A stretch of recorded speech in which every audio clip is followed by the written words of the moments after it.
नमस्कार, मराठी गोडवामध्ये आपलं मनपूर्वक स्वागत। आज आपण अतिशय सोपी पण चविष्ट अशी डाळ फ्रायची रेसिपी बघणार आहोत। चला तर बघूया।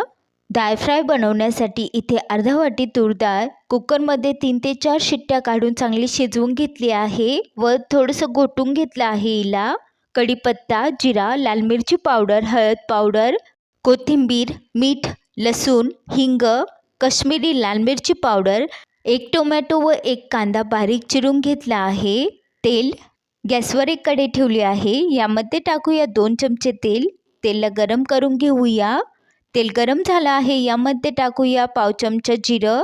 जिरे चांगले तडतडले आहे। लसूण टाकूया, मिक्स करून घेऊया। आता अर्धा मिनिट परतून घेतला आहे लसूणला।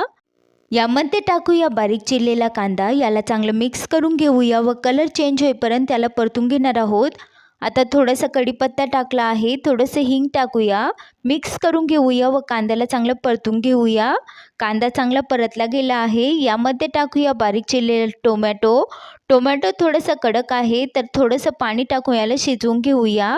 झाकण ठेवूया व याला चांगले शिजवून घेऊया। तर इथे 1 ते 1.5 मिनिटानंतर झाकण काढून घेतलं आहे। एकदा मिक्स करून घेऊया।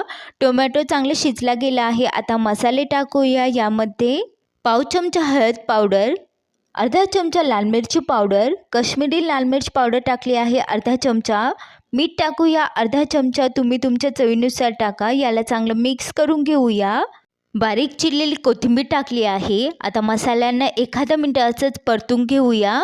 त्यानंतर यामध्ये ॲड करूया शिजवलेली डाळ जी आपण घोटून घेतली आहे। हिला चांगलं मिक्स करून घेऊया। डाळ खूप घट्ट आहे तर इथे अर्धा कप पाणी मी ॲड केलं आहे, म्हणजे शिजवताना डाळ तळाशी जळणार नाही। अशा प्रकारे हिला चांगलं मिक्स करूया व 2-3 मिनटं असंच याला शिजू देऊया। ही डाळ फ्रायची रेसिपी खूप सोपी आहे बनवायला, पण खूप चविष्ट लागते।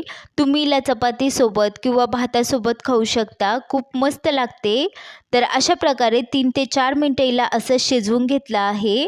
तर इथे डाळ फ्राय तयार आहे। एका वाटीमध्ये हिला काढून घेऊया। तुम्ही बघू शकता किती मस्त बनला आहे व तेवढंच चविष्ट आहे। तुम्हीही नक्की ट्राय करा। तुम्हाला हा व्हिडिओ आवडला असेल तर लाईक, शेअर, कमेंट करा आणि प्लीज मराठी गोडवा चॅनलला सबस्क्राईब करा। व्हिडिओ बघितल्याबद्दल धन्यवाद।